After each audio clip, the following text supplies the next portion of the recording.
예, 제가 오늘은 광고 몇 가지, 오늘 마지막 강의라 광고 몇 가지 하고 진행하도록 하겠습니다. 한 학기 동안 여러분들도 너무 수고하셨고요. 이게 매주 동일한 시간에 이렇게 시간을 빼서 이렇게 나오신다는 게 쉽지 않으신 일이고요. 그리고 제가 요즘 시대는 워낙에 개인주의라 제가 엄마들 얘기 많이 들어요. 근데 제가 볼 때 언젠가부터 이 어머니 학교 오는 어머니들은 기본적으로 좋은 분들이시라는 생각을 해요. 왜냐면 그냥 자기 마음대로 키우시는 것 같아요. 그래서 여러분 그런 얘기 들으셨죠?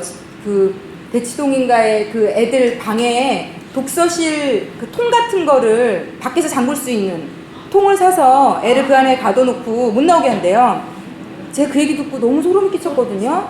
그러니까 이제 지금 그냥 이 세상은 그냥 엄마들이 자기가 옳다는 신념을 가지고 그냥 막 열심히 키우는 것 같아요. 그러니까 마음을 다루는 거는 전혀 누구도 하지 않는 일인 것 같고, 얘를 어떻게든지 겉으로 성공시키겠다는 열정이 넘치는 분들이 대한민국 땅에 넘치는 시대인 것 같아요. 그런데 이 시대에 겉이 중요하지 않다, 마음을 다뤄야 된다, 막 이런 얘기를 듣고 앉아 계시는 여러분들이 대단한 분들이 아닌가 생각이 들고, 매번 학기가 끝날 때쯤이면 하여튼 저의 부족함 때문에 제가 요즘 제가 상태가 좀 그런 쪽으로 안 좋거든요. 늘 제가 좀, 네, 그렇습니다. 그래서 매번 끝날 때마다 이 어머니 학교를 내가 다음 학기 또 해야 될 것인가를 사실 저는 너무 고민해요. 진짜 이번 학기도 지금 치열하게 고민하고 있을 정도인데, 네, 또 하여튼 성령께서 저는 주시는 마음에 따라 그냥 순종하고요. 두 가지 광고하겠는데, 하나는 저희가 아까 말씀드린 대로 이렇게 이제 12주를 배우고 나면 사실은 어머니들이 이제 아이들을 위해서 살면서 기도하셔야 되거든요. 그러니까 우리가 행동으로 수정하고 도와주는 거 아니 그거보다 더 중요한 게 기도를 쌓아놓는 건데, 제가 많은 어머니들을 만나면서 교회를 다녀도 기도할 줄 모르는 어머니들을 많이 만나요. 그런데 정말 하나님께서 마더와이즈라는 것을 미국에서 시작하셔서 한국에 들어오게 하셔서 지금 어머니에 대한 사역이 막 대한민국 땅에 퍼진 것처럼 또 어머니 기도 모임이라는 모임이 미국에서 생겨서 한국으로 들어왔어요. 그래서 이 모임은 자녀 한 명을 놓고, 자녀도 예를 들어 뭐 2명이든 3명이든 그 아이들을 싸잡아서 기도하지 않아요. 한 명을 놓고 그 아이를 놓고 1시간 동안 기도하게 되어 있는데 순서가 다 돼 있고, 그러기 위해서는 성경적으로 기도가 뭔지에 대해서 아주 자세히 배우고 나서 이 기도를 하게 되거든요. 그러니까 우리 기독교에서 하는, 예수 믿는 사람들이 하는 기도는 주문을 외우는 게 아니에요. 마음은 아무것도 없는데 그냥 요대로 하면 하나님이 들어주시겠지. 제가 늘 말씀드리지만 그런 법은 없습니다. 내가 10시간을 기도해도 하나님은 내가 10시간 기도했다는 것 때문에 감동받아서 뭘 들어주는 분이 아니세요. 10분을 기도해도 어떻게 제대로 마음을 들여서 하나님과 교통했느냐가 중요해요. 그래서 그런 기도에 대한 것을 먼저 알려주고, 그리고는 여러분들이 정하시면 돼요. 여러분 주변에 여러분 아이와 비슷한 나이 또래 엄마를 정하셔서 매주에 하루 정도 1시간을 만나셔서, 그래서 근데 이 모임은 제가 보니까 철저하게 만나서 수다 떨고 끝나고 나서 애프터하고 이걸 막더라고요. 왜냐면 그렇게 안 하면 이 모임이 산으로 가고, 그래서 쓸데없는 얘기, 보통 저희들도 기도 제목 얘기하면서 애 얘기 막 1시간 하고 이러거든요. 그래서 그런 모든 것을 배격해요. 그래서 만나서도 바로 이제 시작하게 하고 끝나고는 바로 헤어지는 것을 하는데, 지금 대한민국 땅에 교회마다 이 어머니 기도 모임을 하는 교회가 많은데 그렇게들 하신다 하더라고요. 절대로 끝나고 밥 먹고 놀러 가고 수다 떨고, 그래서 엄마 어디야? 막 애들이 물어봐야 되는, 애 기도하러 가서 애를 힘들게 하는 그런. 그러니까 이 어머니 학교나 마더와이즈 모임이 10시에 시작해서 12시 반, 1시 전에 아이들이 학교 갔다 오기 전에 끝내는 이유가 그거거든요. 아이들을 위해서 모이는데 아이들을 힘들게 하지 말자. 그래서 이제 방학이 되면 방학을 하는 이유도 그런데 취지가 있습니다. 그래서 어쨌든 이 어머니 기도 모임을 제가 본부에서 강의해 주시는 권사님하고 연락이 됐는데, 저희 교회에 와서 이제 원래는 이게 6주 과정인데 3주로 컴팩트하게 해주신다 하더라고요. 그래서 지금 또 여름이고 그래서 애들 방학도 얼마 남지 않았는데, 그쪽에서 제시해 주신 날짜가 7월 12일부터 화요일 3주예요.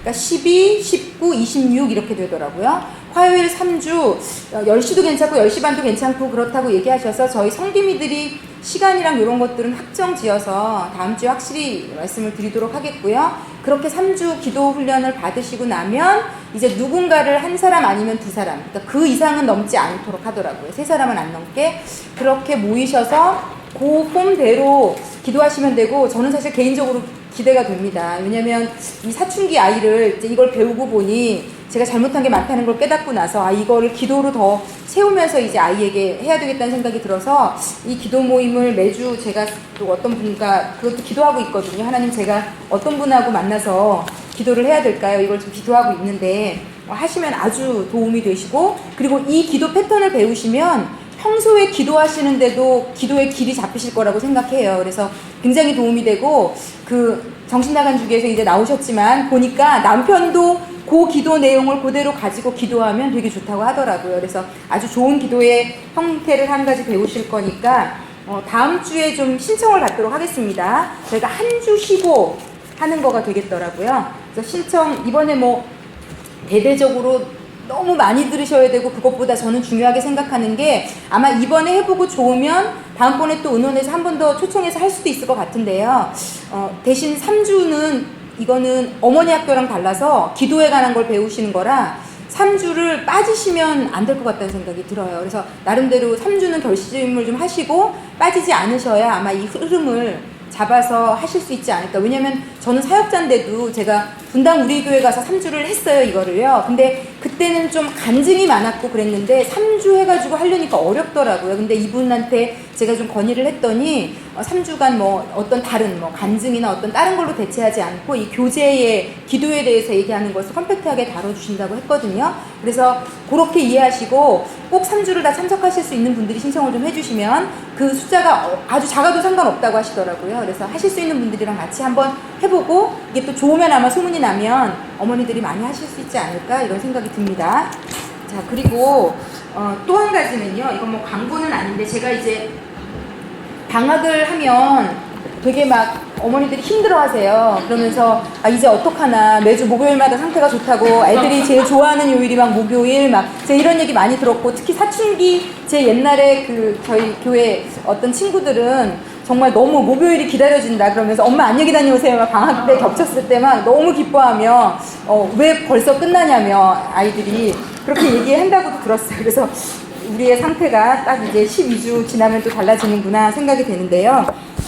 저는 개인적으로 좋은 책들이 저에게 굉장한 많은 도전과 영감과 회개와 이런 좀 가르침을 줬거든요. 그래서 제가 좀 책을 몇 권 소개를 해드릴 텐데, 이따가 제가 저 뒤에다가 이번 주와 다음 주에 좀 펼쳐 놓을 테니까요. 그 방학하는 3개월 동안 좀 읽으시면 어떨까. 이제 먼저 부부에 대한 건데, 하나님 부부로 살아가기, 이건 신간입니다. 근데 이 책 되게 보니까 실제 부부가 하나님 안에서 어떻게 살아갔는지를 좀 쓰신 책인데 되게 괜찮은 책이고요. 원래 이제 이 분들이 썼던 책들이 워낙에 좋기 때문에 믿을 수 있는 책이에요. 하나님 부부로 살아가기라는 책이 있고요. 이 책은 좀 어렵지 않아요. 간증처럼 되어 있어서. 근데 이거는 좀 예수 믿는 분들 중에 조금 더 깊이 있는 부부에 대한 관점을 아시고 싶으시면 강추합니다. 제가 지금까지 읽은 부부에 대한 서적은 다 관계의, 두 사람의 관계의 측면이 많았다고 친다면, 이 책은 제가 읽으면서 은혜가 돼서 9월에 결혼하는 제 제자 이제 결혼 예비학교 7월에 시작을 하는데 이 책 가지고 하기로 했어요. 이 책은 그러니까 하나님이 보시는 결혼의 관점을, 큰 그림을 아주 제일 잘 그려놓은 책이에요. 그래서 좀 큰 그림을 결혼에 대해서 볼 수 있기 때문에 굉장히 도움이 되실 것 같은 생각도 들어요. 그래서 부부 제자도라는 책이고요. 제목도 좀 어렵죠. 이 책은 조금 난이도가 있는 책이고요. 또 자녀의 책도 2개 소개시켜드리고 싶은데, 박수홍 장로님이라고, 이분도 이런 자녀 교육 쪽 이런 쪽에 유명한 장로님이세요. 근데 이분이 이제 이것도 그렇게 나온 지 오래 되지 않은 책인데, 신앙유산이라는 거, 우리가 아이들에게 물려줘야 될 게 무엇인지를. 그런데 정말 특히 예수 믿는 어머니들 정말 좋은 책들 많아요. 요즘은요, 정말 도전되고 은혜되고 본받아야 될 좋은 책들이 많아서 책값 아까워하지 마시고 좀 많이 읽으셨으면 좋겠어요. 그래서 이 신앙유산이라는 책도 좋고요. 이 자녀에 대해서 좀 난이도가 있는 책, 이 책은 조금 어려워요.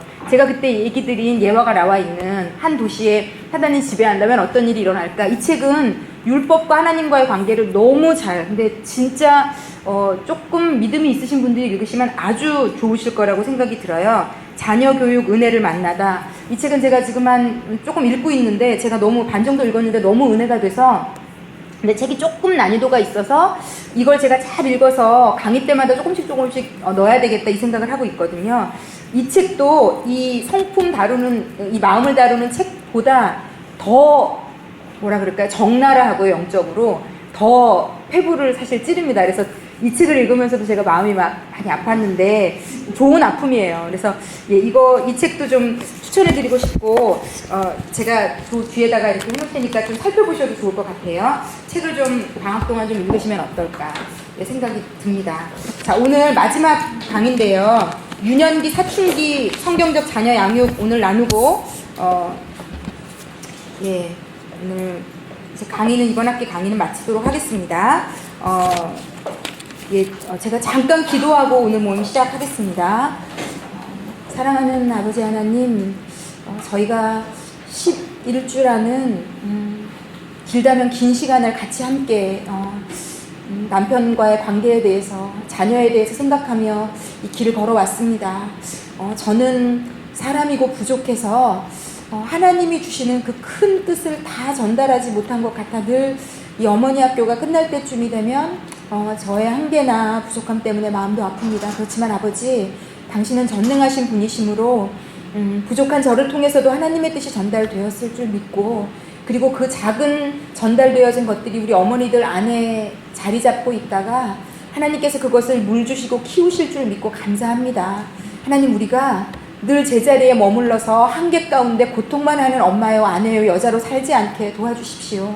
오늘보다 내일, 내일보다 모레 그래도 조금은 나은 여자, 아내, 엄마로 살 수 있도록 끊임없이 나를 바라보며 체크하며 알 수 있도록, 성장해 갈 수 있도록 하나님 축복해 주시고 인도해 주십시오. 하나님 아버지, 오늘 유년기 그리고 사춘기 아이들에 대해서 마지막으로 나눕니다. 성령께서 인도해 주셔서 오늘도 은혜로운 시간, 무언가를 깨닫는 시간, 그리고 우리 아이들에게 적용하는 시간으로 인도될 수 있는 그런 시간 되도록 축복해 주시고 인도해 주십시오. 감사를 드리며 예수님의 이름으로 기도했습니다. 아멘. 예, 제가 예전에 제 후배가 그 친구는 신문을 그렇게 매일 읽더라고요. 그래서 몇 년 전에 제 후배가 저에게 신문을 읽다가 좋은 교육에 대한 글이 나와 있으면 오려서 저한테 주곤 했는데, 이것도 굉장히 오래된, 한 3, 4년 이상 된 것 같은데, 제가 그 스크랩 해놓은 걸 보다가 그냥 이거를 오늘은 읽고 시작해도 괜찮겠다라는 생각이 들었거든요. 이거는 그냥 수필가가 쓴 글이에요. 그러니까 예수 믿는 분이 쓴 글이 아닌데, 좀 이 정신은 어머니들이 좀 생각해 볼 만하다라는 생각이 들어서 제가 좀 읽어볼게요. 제목은 공부선수라는 제목이에요. 전래동화에는 하필이면 한겨울 딸기처럼 제철 아닌 걸 먹어야 병이 낫는 부모님을 위하여 눈 덮인 산속을 헤매는 효자의 이야기가 종종 등장한다. 그런데 요즘 부모들은 선행학습이라는 심각한 조급증을 앓고 있어서 어린 자녀들이 제 나이에 어울리지 않는 온갖 학원을 전전하게 만든다. 오랫동안 유치원 선생님을 하고 있는 여고 동창은 친구들에게 제발 서너 살 아이들에게 글자 가르치지 말라고 당부한다. 7살쯤 되면 한두 달에 거뜬히 뗄 수 있는 한글이지만 일찍 시작하면 할수록 학습 시간은 길어지고 아이는 힘에 부친다. 게다가 가장 상상력이 왕성한 서너 살에 문자라는 한정된 인식의 틀에 갇힌다는 것이다. 친한 대학 교수는 하나밖에 없는 딸을 대안학교에 보냈다. 고등학생이 될 때까지 딸의 책꽂이에는 초등학교 교과서만 꽂혀 있다는 말도 했다. 속이 탈 법하련만 그는 느긋하게 공부는 어차피 상위 10%만 하면 된다면서 아무쪼록 딸이 고등학교만 무사히 졸업하면 대성공이라며 허웃었다. 그러나 대안학교에서도 툭하면 아이가 말썽 부렸다는 연락이 와서 그는 수백 킬로미터를 운전해 달려가곤 했다.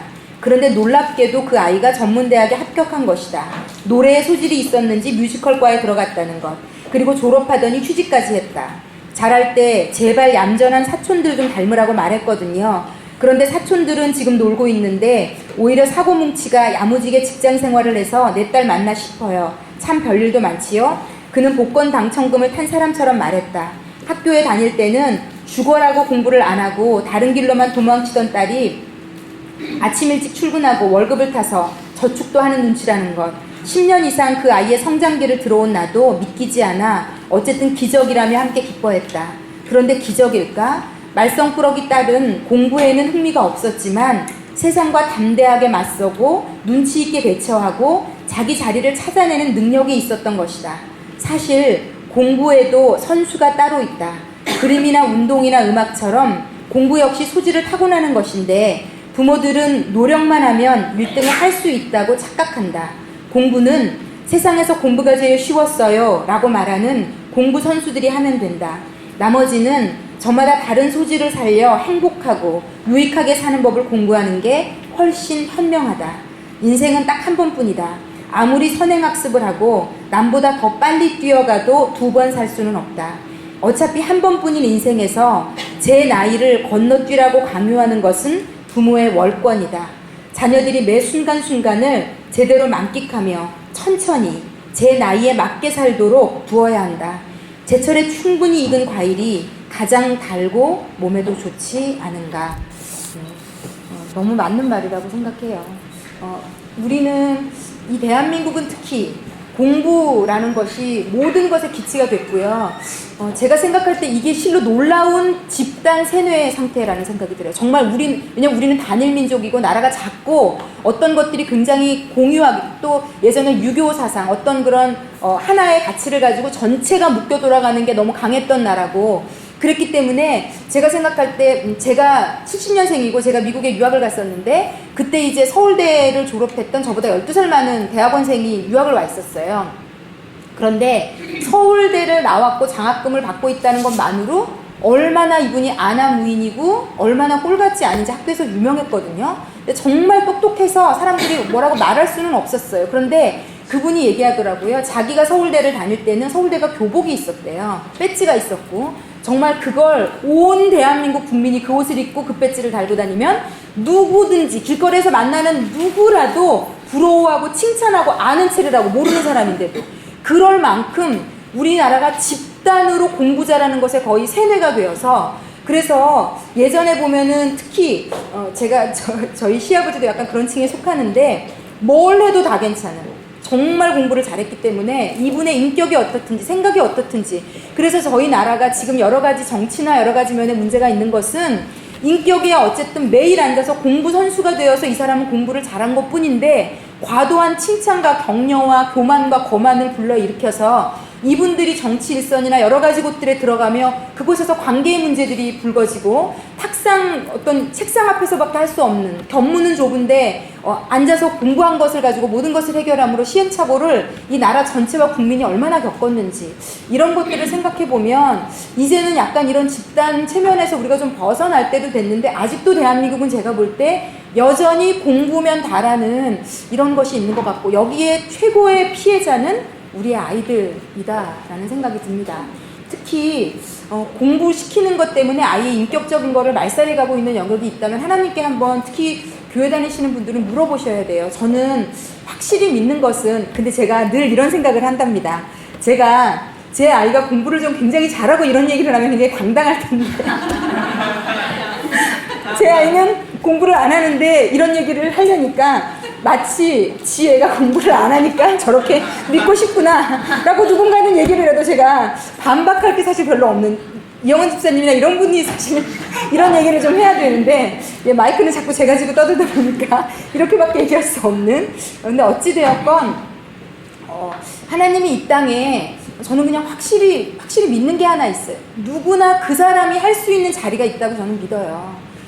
여러분 그렇잖아요. 제가 늘 얘기하지만 서울대 의대에 자리를 놓고 예수 믿는 100명의 부모들이 울며 불며 밥까지 굶어가며 기도하면 여러분이 하나님이면 누구를 붙여주고 누구를 안 붙여주겠어요? 이거는요, 이 소수가 들어갈 수밖에 없는 어떤 그런 선택의 폭이 좁은 어떤 것들에 누구든지 목숨을 걸고 있는 그 상황에서 누구는 들어가고 누구는 못 들어가고, 그러면 못 들어간 나는 인생이 나고자가 되고, 이런 개념 자체가 사실은 하나님 나라 관점으로 볼 때 잘못된 개념이에요. 하나님 나라 관점으로 볼 때 서울대에 들어간 것과 지방에 있는 어떤 데를 들어간 것이 차별이 없거든요. 그런데 사실 저희가 교회를 다녀도 어머니들 마음 가운데 여전히 서울대는 굉장히 놀라운 대학이고 내 아이가 지방에 간 것은 창피한 일이고, 이런 것들이 늘 존재해요. 그래서 제가 생각할 때 이 책을 가리키는 게 제가 왜 힘든가 보니까, 제 안과 이미 이 어머니들 안에 이미 이 세상에서 자랄 때부터 보고 듣고 배운 우상이 이미 있어요. 무언가를 잘해야 되는 거, 성공해야 되는 거, 남들에게 인정받아야 되는 거, 그러려면 공부를 잘 해야 되는 거. 그래서 이런 공식들이 이미 존재하고 있기 때문에 교회에 나와서도 하나님 우리의 공부 잘하게 해주세요. 뭐 이런 거 뛰어나게 해주세요. 여기 합격하게 해주세요. 되게 해주세요. 그런데 사실은 이 책이 어려운 이유가 그걸 다 거부해요. 네 아이의 마음을 자꾸 돌보라고 얘기해요. 네 아이가 전국 1등이라도 네 아이의 인격이 이기적이고 자기밖에 모르면 너무 똑소리 나고 선생님이 너무 대단한 아이라고 얘기하고 정말 칭찬받을 만한 놀라운 것들을 이 아이가 많이 가지고 있어도 이 아이가 하나님이 자신의 삶의 주인이 아니고 자기가 주인이면 그리고 세상이 주인이면 결국은요 이 아이는 자기만을 위해서 살고요. 제가 99.9% 장담하건대 아무리 성공해도 자기만을 위해서 사는 사람은 허해요. 정말 허합니다. 정말 허해요. 이게 정말 신기한 일이에요. 왜 가졌는데 허할까? 왜 저 사람은 안 가졌는데 괜찮아 보일까? 이건 아이러니에 속하는 문제예요. 그래서 어머니들의 목표를 점검해 보셔야 돼요. 결국 이 책은요 어머니들을 도전하는 책이에요. 그래서 당신이 여러분들이 내 아이에 대해서 설정하고 있는 목표를 점검해 보셔야 돼요. 만약에 그 설정 가운데 대학과 직업이 있다면요. 특히 예수 믿는 어머니들 정말 잘못된 겁니다. 100% 이건 제가 단언컨대 우리가 예수를 믿어가는 과정은요. 얘는 이 직업이 돼야 되고 이 대학을 가야 되고는 없습니다. 그건 하나님의 소관이에요. 정말 공부를 잘해도요. 서울대를 못 갈 수도 있어요. 예, 그건 하나님의 소관입니다. 제가 늘 얘기하잖아요. 정말 제가 축구 이런 시즌이 될 때도 너무 재미있는 게 기독교 국가랑 그런 월드컵이나 이런 데서 붙으면 그럼 하나님은 뭐 더 많이 모여서 기도하는 나라를 이기게 해줄까요? 이게요 다 이 인간의 논리 안에 갇힌 사고로 신을 생각하면 이런 논리가 나와요.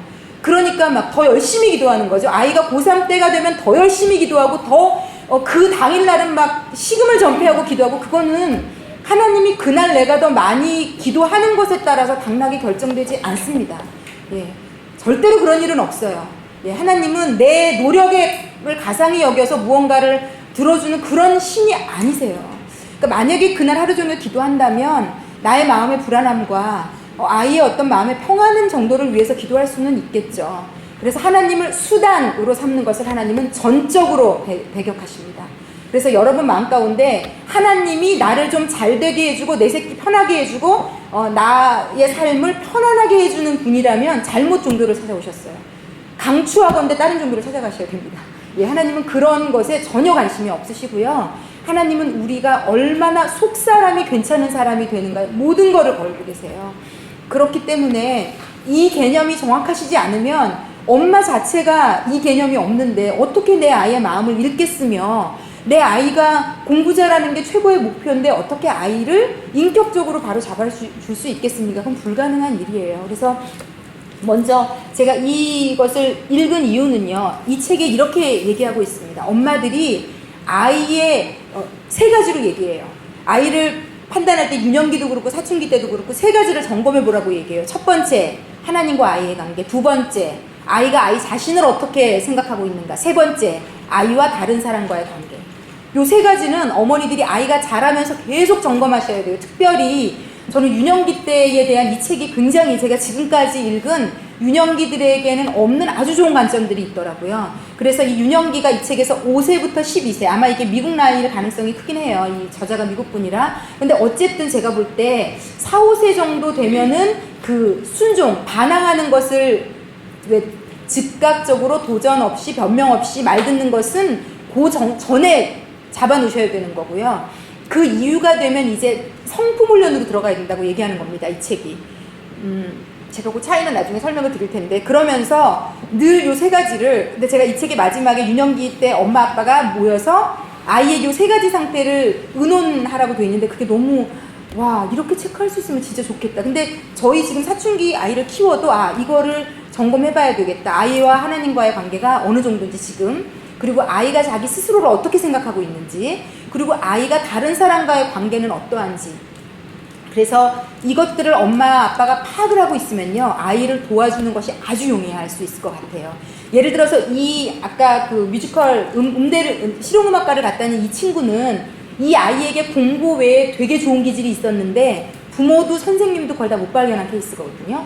그런데 다행히도 이 아이가 대안학교에 가게 되고 무언가를 좀 자유롭게 사고하면서 찾았으니까 다행인데, 만약에 이 부모도 그래도 좀 열린 분들 같아요. 예를 들어 이 부모가 열린 분들이 아니고 꽉꽉 막혀서 이 아이를 끊임없이 학원으로만 돌리며 공부만을 종용했다면 이 아이가 어떻게 되었을까를 많이 생각해요. 제가 한 25년, 20년 넘게 교회에서, 이제 제가 대학교 때부터 교회에서 이렇게 생활하고 자라면서 제 후배들, 제자들을 많이 보거든요. 그런데 희생양들을 제가 많이 봐요. 특히 이제 제 후배들 중에 한 30대, 지금 여러분 또래죠, 중에는 아버지가 공부 아니면 절대로 안 된다고 해서 다른 걸 절대로 못하게, 그런데 이 아이는 거의 천재성이 있을 정도로 음악적인 자질이 있는 아이였거든요. 그런데 아버지가 대학교 총장이셔서 그걸 완전히 원천봉쇄했어요. 음악은 딴따라나 하는 거다, 절대로 안 된다. 그래서 공부만을 강요해서 이 아이가 철학과를 연대인가 어딜 들어갔어요. 공부를 그래도 곧잘 했더라고요. 그런데 결국은 이 아이는 음악했고요. 미국의 줄리아드 음대 가서 음악했어요. 그러니까 제가 생각할 때 조금 더 아버지가 일찍 뭔가를 이 아이만이 할 수 있는 것을 하게 해줬으면 얼마나 좋을까? 그리고 제가 이 책을 공부하면서는 이 일이 이런 어떤 직업에 국한된 게 아니라는 생각이 드는 게요. 이 아이의 성격, 기질, 그리고 그 안에 어떤 가지고 있는 마음들, 이런 것들을 좀 발견할 수 있으면 얼마나 좋을까? 제가 알고 있는 어떤 저와 가까웠던 집사님의 아이는 학교에서 선생님에게 늘 지적을 받았어요. 얘가 너무 산만하다는 거죠. 너무너무 산만하다는 거예요. 그런데 이 엄마가 이 아이를 데리고 수련회나 이런 거를 가면서 다행히 파악을 했어요. 얘가 산만한 게 아니라 얘는요, 다른 사람한테 좀 과할 정도의 관심이 많은 아이예요. 그러니까 이 아이는 늘 다른 사람들이 뭘 하고 있는가가 관심이 있고요. 그리고 그 아이가 어떤 좋지 않은 상황에 돌출했거나 자기 도움이 필요할 때 그거를 되게 도와주고 싶어하는 마음을 가진 아이인데, 선생님이 볼 때는 이 아이는 늘 오지랖이 넓고 산만한 아이로 판단을 해서, 그런데 이 엄마가 이 아이의 그것이 되게 잘만 다듬어주면 큰 장점이라는 것을 파악해서, 제가 볼 땐 그게 문제가 안 됐지, 이 아이가 굉장히 그 선생님의 얘기만으로 의하면 이 아이는 되게 이상한 아이인 거죠. 그래서 그렇게 해서 엄마가 이 아이를 계속, 엄마도 때려잡고 선생님도 때려잡았더라면 제가 볼 때 이 아이는 굉장히 삐뚤어진 아이가 됐을 가능성이 아주 커요. 그래서 어머님들이 인식하셔야 되는 것은 이 세상에 내 아이와 똑같은 기질과 성격을 가진 아이는 거의 없다고 보시면 돼요. 이게 지문과도 같은 것 같아요, 약간. 그래서 우리가 아무리 기독교 서적이라도요, 거기서 좋다는 어떤 방법만을 100% 그게 이 훈육이나 이런 것처럼 성경적일 때는 모든 사람에게 동일합니다. 그렇지만 그렇지 않은 어떤 사람, 어떤 아이에게 좋았던 방법이 내 아이에게 꼭 맞지 않을 수 있고요. 그리고 어떤 선생님이나 주변의 사람들이 하는 얘기가 아닌 내가 엄마로서 내 아이를 굉장히 잘 파악하실 수 있어야 돼요. 그리고 저는 그렇게 하는 데 있어서 기도가 굉장히 필요하다고 생각해요.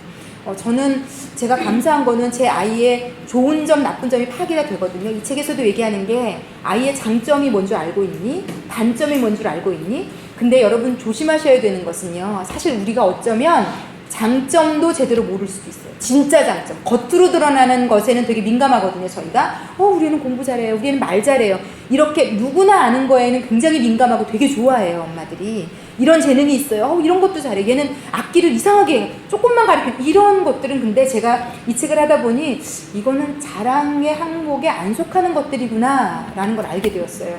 근데 저희는 그런 것들에 되게 어깨가 펴지고 막 좀 프라이드가 들어가거든요.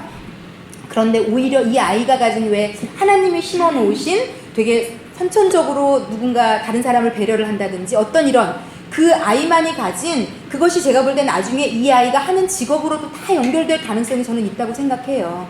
그리고 단점도 제가 볼 때는 심지어 엄마들이 잘 파악 못하고 있는 경우가 아주 많은 것 같아요. 진짜 단점. 그러니까 특히 이 책에서 말하는 마음에 약간 꼬여있는, 아니면 얽혀있는 무언가, 부모들이 도와줘야 되는 진짜 단점도 잘 모르는 경우가 많지 않은가. 그래서 제가 이 책을 읽으면서도 진짜 부모로서 하나님 앞에 겸손해야 되겠다. 내가 안답시고 남들도 다 알 수 있는 영역 정도를 알면서 엄마로서 그 영역 이상은 전혀 모르고 있다는 거는 부끄러운 일이겠구나 라는 생각을 좀 하게 되었습니다. 제가 유년기 사춘기가 따로 나와 있긴 한데요, 어떤 큰, 아까 제가 말씀드린 틀에서는 이 책이 같이 가고 있어요. 하나님과 이 아이와의 관계, 자신과의 관계, 그리고 자신과 다른 사람과의 관계를 두 군데 다 다르고 있고 조금씩 다릅니다. 사춘기가 되면 나중에 사춘기 때는 보니까 성인 친구처럼 여기라고 하더라고요.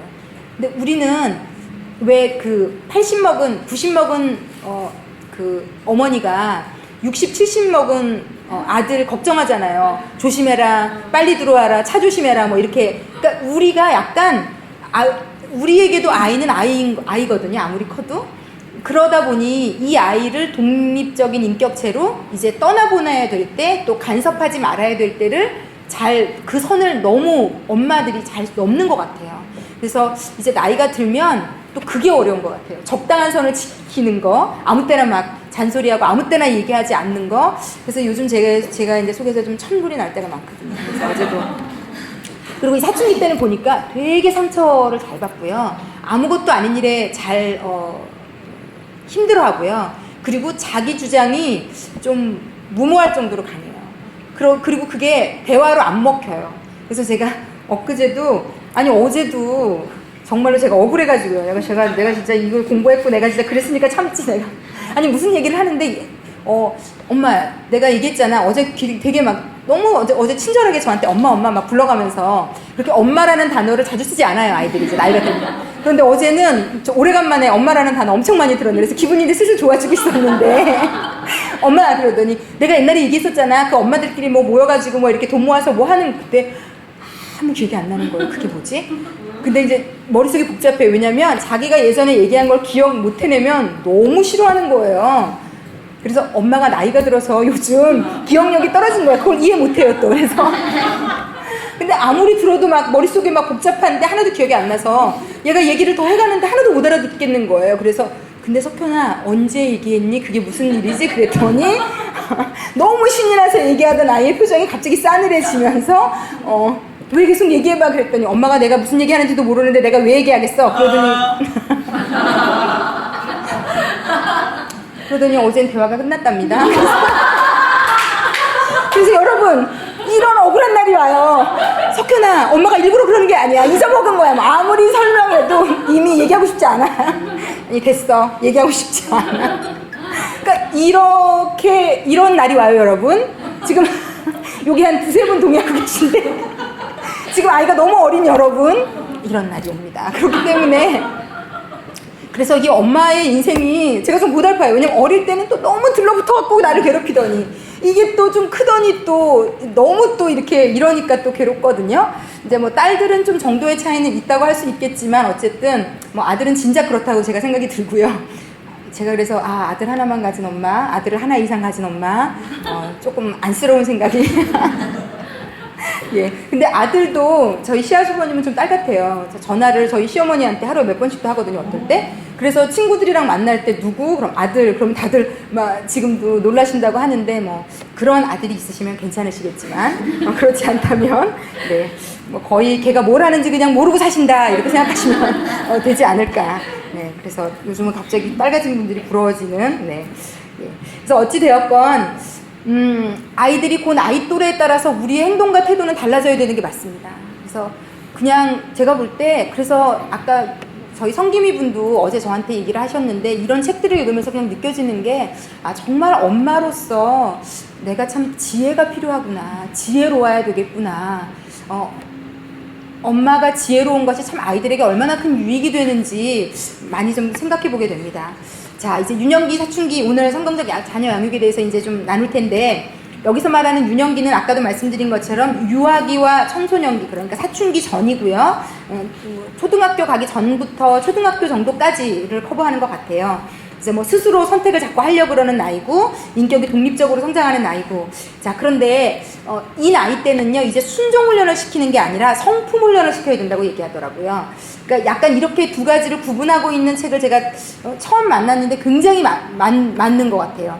그러니까 한 5세 이전에는 지난주에 말씀드린 순종훈련을 시켜야 되는 거죠. 즉각적으로. 그러니까 쉽게 말하면 우리 엄마 아빠가 말한 거니까 내가 들어야 돼가 몸에 익어야 되는 시기예요.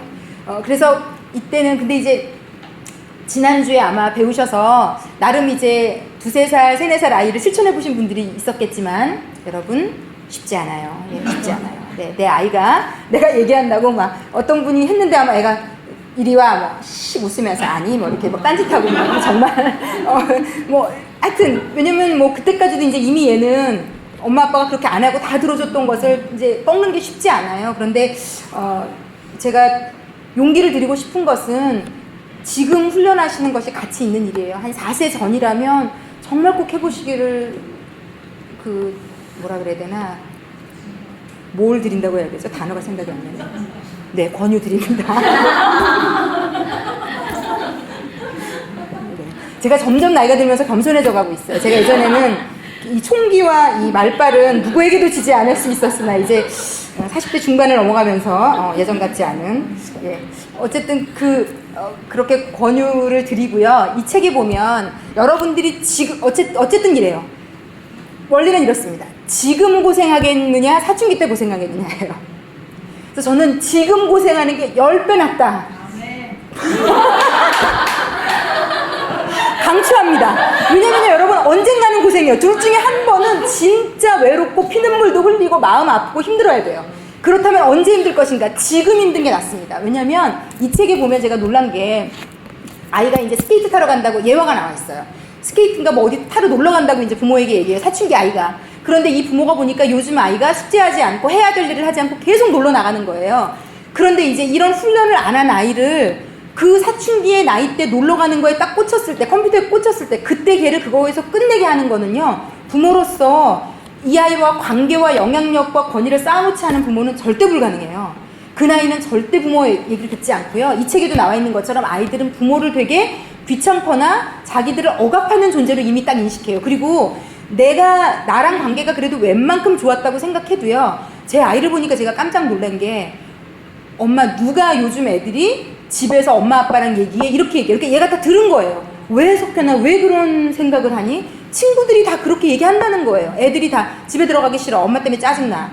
그리고 애들이 안 들어가려고 그러고, 그래서 같이 있어 달라고 하고. 그러니까 이 아이들에게 엄마 아빠 귀찮은 존재, 억압하는 존재, 잔소리하는 존재, 같이 있기 싫은 존재, 그러니까 자기 말로 하는 게 아니라 이렇게 계속 이번 주 내내 아이랑 얘기할 기회가 많았는데, 엄마 누가 이 나이에 그런 걸 해? 그래서 도대체 그런 생각은 어디서 배운 거니?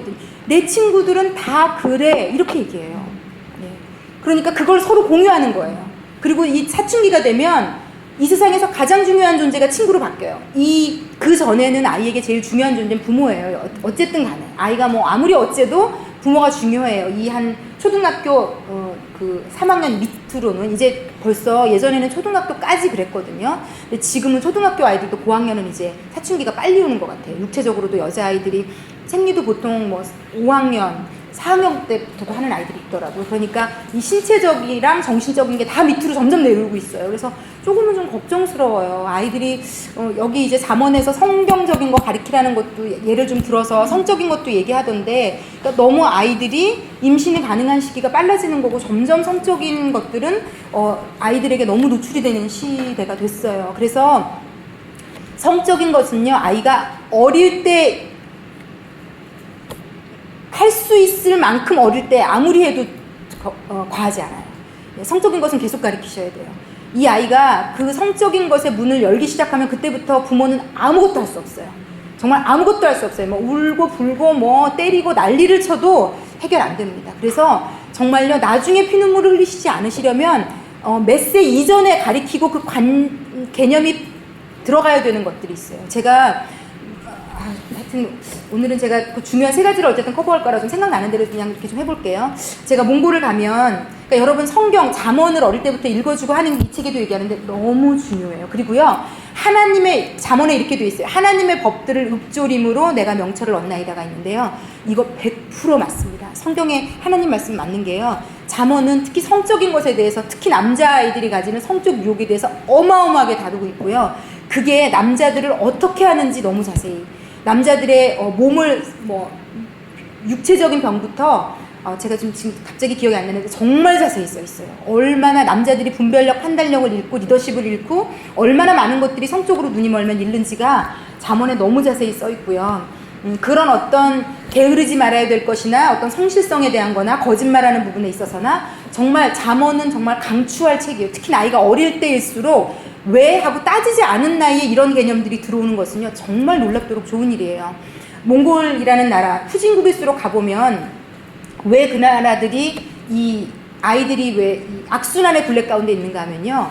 성적인 개념들이 이런 러시아 동구권이나 이런 좀 못 사는 나라들에 가보면 다 성적인 게 무너져 있어요. 그러니까 하여튼 할 수 있는 한 어린 나이 때 관계들을 다 갖는 것 같아요. 그러니까 특히 몽골만 해도 애가 셋인데 아빠가 다 다른 이런 상황이 있고 아빠가 누군지도 몰라요. 심지어는. 이렇게 자라니 얘가 무슨 정서적으로 안정감을 얻겠어요? 그러니까 이 여자아이들이 아무나랑 자는 것에 대한 개념 자체를 배우지 못하고 자라요. 예, 그러니까 그냥 끌리면 그냥 아무나랑 자는 거죠.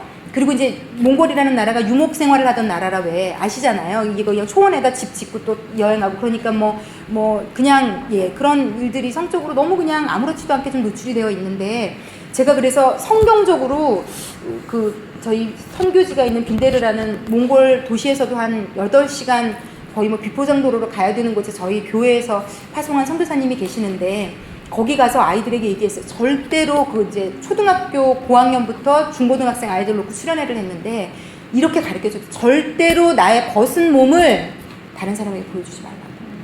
하나님이 우리에게 성이라는 것을 주신 것은 부부 관계에서만 누리라고 주신 복이에요. 왜 성병이 있고 왜 이런 성적인 관계 때문에 에이즈가 생기고 하는지 그건요. 하나님께서 이 땅에 남자와 여자를 만드시고 성관계라는 걸 주신 것은요. 부부간의 감정과 사랑과 하나됨을 누리라고 주신 축복의 선물이에요.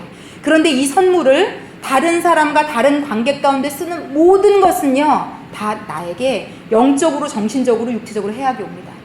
이 가늠하거나 예를 들어서 어떤 싱글들이라 할지라도요. 육체적으로 이렇게 성관계를 맺는 게 굉장히 영혼에 악영향을 끼쳐요. 이거는 정말 이루 말할 수 없는 성경이 그렇게 얘기해요. 그렇기 때문에 아이들에게 이 성적인 개념, 특히 요즘은 초등학교 아이들까지 성관계가 내려왔기 때문에 가르치셔야 돼요. 절대로 안 된다는 것, 큰일 난다는 것. 그래서 제가 늘 말씀드리지만 제가 중고등학교 때만 해도 이런 것들을 꼭 교회에서만 가르쳐야 되는 일이 아니었어요. 나라 자체가 그런 것들을 타부시하고 동거, 혼전, 순결 이런 거를 우리나라도 너무 되게 이렇게 그렇지 않은 사람들을 이상하게 보는 유교 문화였기 때문에 안전했어요. 그런데 지금 대한민국 땅은 이미 그렇지 않아요. 이미 제가 볼 때 이 대학생 아이들은요, 그냥 만나서 원나잇 스탠드는 제가 이미 제 제자들이 그러했어요. 제 제자들이. 그랬으니까, 지금은 그냥 만나서 아무 서로 알지도 못하고 잘 수 있는 시대예요, 대한민국 땅이. 그렇기 때문에 어머니들의 책임이, 특히 예수 믿는 어머니들의 책임이 되게 중요해졌어요, 이제는. 왜냐면 세상은 가르쳐 주지 않아요. 세상은 이제 제 후배가 지금 고등학교 교사인데 심각하게 교육부나 이런 데서 지금 고민하고 있는 것은 이 중고등학생 아이들이 이제 성관계를 하는 걸 이미 알거든요. 예, 이 친구가 딱 보면 안 돼요. 쟤 성관계 시작했구나. 벌써 애가 눈빛이 달라지기 때문에 모를 수가 없대. 어른 눈으로 보면 애들의 눈빛이 앉아있는데 눈빛이 벌써 남자애가 다르고요. 이게 성적인 거라는 거 그냥 딱 알겠다고 얘기해요. 여러분, 그런 곳에 여러분의 아이도 보내셔야 돼요.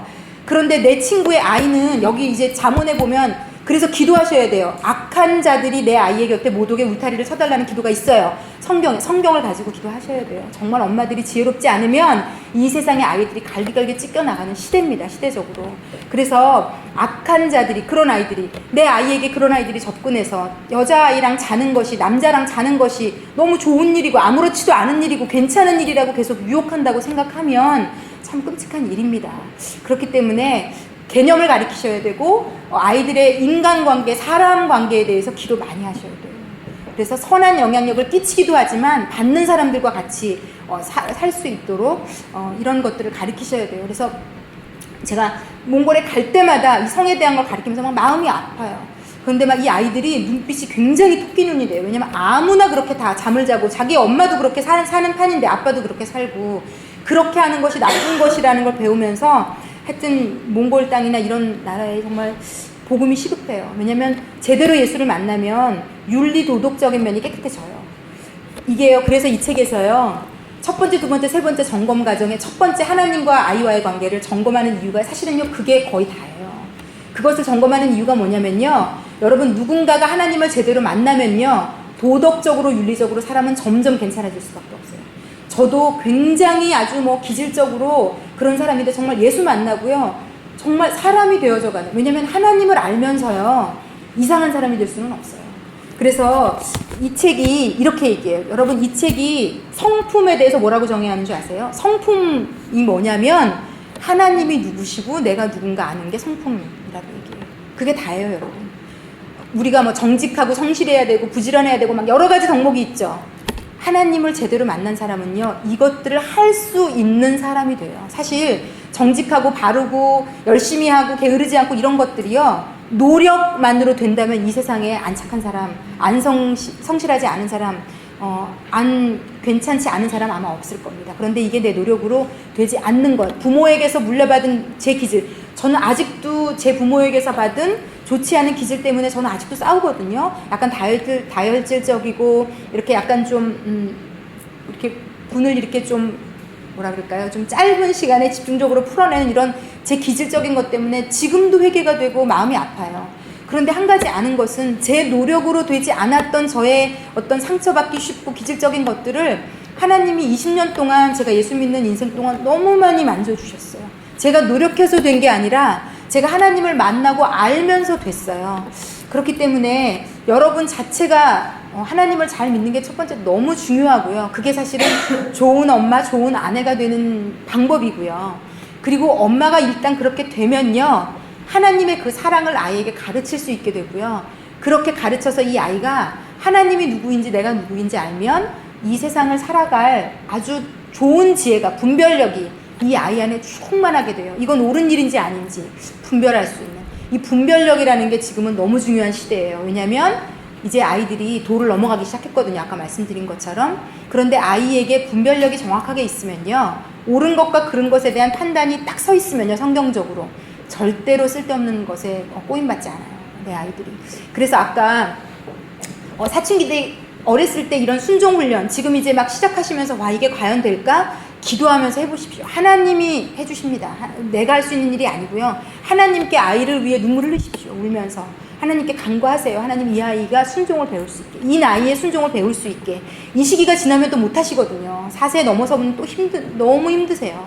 그러니까 그 시기 전이라면 정말 하나님 앞에 우시면서라도, 기도하시면서라도 그렇게 될 때 이 책에서 나온 것처럼 아이가 계속 숙제하지 않고 공부하지 않고 계속 나아갈 때 엄마 아빠가 붙들고 화내지 않아도 되고 신경질 내지 않아도 되고 소리 지르지 않아도 돼요. 여기 보니까 어렸을 때 순종훈련을 충분히 한 아이라면, 요즘 내가 엄마 아빠가 보니까 네가 너무 공부하지 않고 많이 나가는 것 같아. 지금 나가니? 네. 근데 숙제 안 했잖아. 네. 이렇게 계속 하는 것에 대해서 아빠가 조금 얘기해주고, 그리고는 이제 아빠는 일을 보고 있는데 우연히 그래, 그리고 마지막은 그래 네 일이니까 네가 알아서 하렴이라고 결론을 내려주고, 아빠는 자기 일을 하다가 우연히 봤더니 애가 안 나가고 방에 있더라는 거죠. 그래서 뭐 하나 봤더니 숙제를 하고 있더라는 거예요. 지금 뭐 하니? 네, 제가 요즘 숙제를 계속 안 하는 것 같은 생각이 들어서 숙제하고 나가려고요. 어릴 때부터 순종훈련, 성품훈련이 잘 되면요, 아이가 엄마 아빠가 사춘기 때 그냥 조금 그냥 아이에게 대화식으로 상태를 얘기해줘도 아이가 생각해 본다는 거죠. 알아듣는다는 거죠. 아, 또 우리 엄마 잔소리, 이렇게 안 한다는 거죠. 그래서 그때 싸울 것인가 이때 싸울 것인가, 똑같은 에너지라면 4세 이전에 싸우는 것이 훨씬 프로덕티브하고 효율적이고 생산적이다. 굳이 저는 사춘기 때 싸우겠습니다. 제가 말리지는 않겠지만, 네, 제가 싸워보니 사춘기는 싸울 수 있는 시기가 아니에요. 이게 벽에다 대고 싸우는 거랑 비슷합니다. 왜냐면 이 아이에게 먹히지 않아요, 싸우는 것이. 그러니까 벌써 제가 어떤 단어를 선택하고 어떻게 표정을 짓고 말하는 것에 따라서 애 반응이 너무 다르기 때문에 진짜 어려워요, 이 사춘기 아이들은. 그래서 미리 일찍 하실 수 있기를 정말 오늘 격려해드리고 싶어요. 제가 읽은 그때 말씀드린 온전한 기쁨 사랑으로 푸는 자녀, 그 샘물 초등학교에서 교재로 쓰고 있던 그 책에 보면 아이의 정원에 선악과를 심어라 이렇게 얘기해요. 그러니까 우리는 이렇게 생각하잖아요. 왜 하나님이 에덴 동산에 선악과를 심어서 우리를 죄짓게 힘들게 했을까? 그런데 하나님은요, 우리가 우리의 자유의지를 가지고 해야 될 것과 하지 말아야 될 것을 선택할 수 있는 사람이 되기를 원하세요. 그러니까 아무것도 죄지을 수 없게 모든 것을 다 완벽하게 진공프리 상태로 만들어서 그냥 살도록 만들어 놓으신 게 아니고요, 내가 선택할 수 있게, 아, 이건 먹으면 안 되는구나, 이건 하면 안 되는구나. 엄마가 콘센트를 보며 손가락 집어넣지 마 라고 말할 때 엄마가 하지 말라고 했기 때문에 집어넣으면 안 돼 라고 인식한 아이와 그것을 듣기 싫어서 거기다 손가락을 집어넣는 아이, 이건요 정말 생명과 관련된 문제예요. 선악과는 바로 이런 문제였어요. 그런데 아담과 하와가 그 하나님의 명령에 불순종해서 그 대가를 치르게 된 건데요. 지금 우리 성령 시대를 살고 있는 예수 믿는 우리는 이제 우리에게도 똑같이 우리 인생에 늘 선악과는 있어요. 그런데 내가 뭘 선택할 건가고요. 내가 그것을 따먹지 않을 수 있는 것을 선택만 한다면 내 인생은요 정말 유익해요. 그래서 그 책에 어릴 때 아이들의 정원에 선악과를 계속 심으라는 거죠. 그리고 가르쳐 주라는 거죠. 이건 하면 안 돼. 그리고 엄마가 하면 안 돼 라고 했기 때문에 하지 않을 수 있는 능력이 아이에게 자리 잡으면요 이 아이는 하나님 말씀에 순종하며 삽니다. 아, 하나님이 안 돼 라고 얘기하신 것 내가 내 머리로는 이해되지 않지만 하나님이 말씀하신 것은 지켜야 된다 라고 아는 아이로 자라게 됩니다. 그래서 이 훈련을 지금 하시는 거 고되시겠지만 기도하시며 기도 부탁을 주변에 좀 하시면서 저에게도 부탁하시면 제가 같이 기도해 드리겠어요. 제가 제 아이를 그때 못한 그 한을 담아서 제가 열심히 울며불며 그 아이의 이름을 불러가며 제가 책임지고 기도해 드릴 테니까 제 지금 에너지가 있거든요. 왜냐면 지금은 못해요 제 아이를. 지금 하면 역효과니까 이제 여기 써있어요. 역효과가 이게 다 그 나이 또래의 효과가 있는 방법이 있는 거랍니다 여러분. 그래서 저는 이제 역효과가 나서 볼 때마다 제가 이걸 했을 걸 막 요즘 후회하고 있는 단계이기 때문에 이 에너지를 기도로 전환할 수 있어요 제가. 그러니까 저에게 부탁해 주세요. 그럼 제가 열심히 기도해 드릴게요. 예. 그래서 5세 이전에는 뭘 해야 되고 하지 말아야 되는 것을 엄마 아빠의 말을 듣는 순종 훈련이었다면 이제 5세 이후부터는 성품 훈련인데 이게 달라요. 어떻게 다르냐면 이 책을 이제 읽으신 분들은 아시겠지만 성품은 그 순종의 이제 내용을 갖춰주는 거예요. 예를 들어서 아이가 어느 정도 크면은요 하라는 대로 다 잘 훈련을 받으면 해요. 뭐 싸우지 마, 뭐 대답 빨리 와서 뭐 엄마가 부르면 빨리 와, 뭐 어떤 이런 항목을 다 듣는데 이제 그것만으로 부족한 게 뭔가 하면요 애들이 이제 나이가 들면 다 지키면서도 뭐라 그럴까요? 마음은 나쁜 아이로 클 수 있어요. 예를 들어서 나는 다 지키고 있기 때문에 왜 학교에 그런 애들 꼭 있잖아요. 잘 지키는 애들이 선생님 쟤 떠들어요. 지가 잘하는 애들은 이상하게 꼭 다른 사람을 보거든요. 그러니까 이게 잘못된 형태의 지킴, 그러니까 잘못된 형태의 순종만 되면 이렇게 돼요. 그러니까 성경에는 적나라하게 나와 있어요. 바리새인들을 아주 예로 잘 들어놓은 거예요. 그러니까 지키기만 하지 정신이 없으면 마음이. 그래서 결국 이 책이 얘기하는 것은요 순종을 넘어서는 성품까지 가셔야 돼요. 그래서 이 책이 마음을 다루면 자녀의 미래가 달라진다. 어렸을 때는 아직 아이들이 정신을 배우기는 어렵거든요. 그러니까 그때는 순종 훈련을 시키셔야 되고요. 이유 없이 도전 없이 그냥 변명 없이 엄마가 말하면 들을 수 있는. 그런데 그 어느 정도 커서 이제 아이가 생각이라는 게 생기거든요. 그러면 거기에는 뭘 넣어줘야 되냐면 옳고 그른 하나님의 정신을 가르쳐줘야 돼요. 그러니까 지각을 내가 안 했다고 지각한 애를 잃는 거, 내가 안 떠들었다고 선생님 쟤 떠들어 잃는 거. 유치원 때도 애들 꼭 그래요. 뭔가를 아주 잘하고 선생님이 하라는 걸 하는 아이는 계속 아이들 체크하거든요. 그러다가 선생님 그리고 이제 계속 잃는 아이가 있어요. 제가 예전에도 이 장면이 어디서 봤는지 모르지만 정말 시도 때도 없이 잃는 아이 막 수시로 선생님이 나중에 이제 피곤한 거죠. 그래 알았어. 선생님이 못 본 장면을 막 성실히 CCTV가 돼서 막 선생님께 보고해야 되는. 그러니까 그 정도 나이만 돼도 가르칠 수 있는 나이인 거예요. 누군가를 잃는 건 나쁜 거라는 거, 그리고 어떤 내가 무언가를 지켰다는 것이 나에게 유익이라는 거, 그런 마음을 갖는 것 자체가 나에게 복이라는 거, 배려하고 무언가를 하고 나서 이걸 당연히 칭찬받아야 되고 내 동생보다 내가 더 엄마한테 뭔가를 받아야 되고 어떤 이런 애들 안에 이기심, 또 배려하지 않고 싶어하는 마음, 소유욕, 엄마에 대해서나 물건에 대해서나 아이들은 소유욕이라는 게 다 있어요. 이제 5세 정도 이상이 되면 그 아이 마음 가운데 있는 그 나쁜 마음들을 끄집어내서 이제 알려줘야 된다는 거죠. 지금 그래 네가 엄마가 먹지 말라 그래서 안 먹은 건 너무 잘했어 라고 칭찬은 해주시지만 동생이 먹었다는 것을 잃으면서 동생이 엄마에게 야단 맞기를 바라는 마음 자체는 하나님이 기뻐하시지 않는, 건강하지 않은 상태의 마음이라는 것을 계속 알려주셔야 돼요. 이게 성품 훈련이라는 겁니다. 그래서 제가 읽으면서 어렵다 이런 생각이 드네요. 그래서 사실 겉만 교정해주는 거는요 그렇게 어렵지 않아요. 그리고 겉만 교정하면서 너 다음부터 또 동생 거 뺏으면 5대야 10대야 이런 식으로 너 지금 동생 때렸으니까 저기 의자에 앉아서 20분 아무것도 하지 마 이렇게 사실 양육하는 건 그렇게 엄마에게 힘든 일은 아니에요. 그것마저도 안 할 수도 있겠지만 그래도 그것과 그 정도는 그렇게 힘든 일이 아닌데 이건요 그렇게 하지 말라는 거거든요. 아이가 왜 그렇게 했는지를 따져보라는 거예요. 왜 동생 걸 뺏었을까? 왜 그러니까 이제 이 책에서 이렇게 얘기하잖아요. 동생 걸 뺏었어요. 그럼 엄마가 와서 어떻게 해결해 주냐면 이리 줘. 둘 다 갖고 놀지 마. 이건 해결책이 아니라는 거예요. 그 대가를 너네들 한번 당해봐. 그래서 아이가 자기 마음에 예를 들어 장난감을 뺏은 이유가 여러 가지 이유가 있을 수 있거든요. 동생이 가지고 노는 게 꼴보기 싫은 거예요. 지금 내가 다른 거를 갖고 놀았는데 동생이 갖고 노는 게 싫어서 뺐고 그 아이가 딴 거라면 가서 딴 걸 뺏을 수도 있는데 그 마음을 다뤄줘야 되거든요. 뺏고 싶은 그 마음이 뭔지를 알려줘서 얘로 하여금 그것을 마주대할 수 있게. 그래서 그거는 정말 나쁜 거고 그게 죄라는 거를 인식시켜주면서 엄마가 같이 회개시켜주고 그래서 이 안이 깨끗한 아이, 정결하고 좀 맑은 아이로 도와줘야 되는데 엄마들도 계속 꼭지만 그냥 따는 거예요. 행동에 꼭지만. 이리 가져와, 다 가져와, 다 필요 없어. 너야 오늘 하루는 둘 다 아무것도 못 가지고 놀아.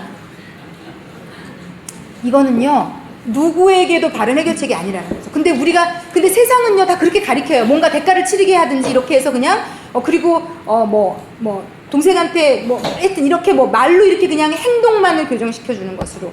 그런데 엄마가 지혜로우면요 이 아이가 지금 이 동생이 뭔가 엄마한테 더 사랑을 받는다고 생각이 돼서 동생이 하는 모든 것을 다 맡고 있는 걸 아시면 불러다가 얘기하실 수 있어야 된다는 거죠. 누구누구야. 그러니까 그걸 파악한 엄마라면요 본질을 알려주면 아이가요 아무 말 못해요. 반항하지 않습니다. 네가 지금 이것도 뺏고 이것도 뺏고 이것도 뺏은 게 이게 놀고 싶어서 그런 게 아니라 엄마가 동생을 조금 더 챙겨주는 것 같으니까 동생이 미운 마음이 들어서 지금 이렇게 하는 거지. 나는 어떤 이 아이 안에 있는 아이도 모를 수도 있어요. 내가 왜 이러는지, 왜 내 동생이 하는 것마다 다 꼴보기 싶고 다 뺏고 싶은지 그 어린 아이가 모를 수 있어요. 그런데 엄마가 그것을 인식해서 드러내주는 거죠. 알려주는 거죠.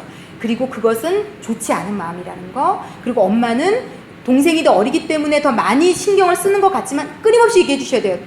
동일하게 너를 사랑하고 어떻게 보면 이 땅 가운데 하나님이 너를 처음 보내주셨기 때문에 어떤 면으로 엄마는 너를 더 아끼고 더 사랑하지만 아직 너보다 더 부족하고 모자라고 계속 정말 얘기해 주시면서 그렇지만 네가 그렇게 동생에게 안갚아하는 것은 정말 나쁜 마음이고 그 마음을 하나님이 기뻐하시지 않는다는 것, 어떤 이런 식의 접근이 필요하다는 겁니다.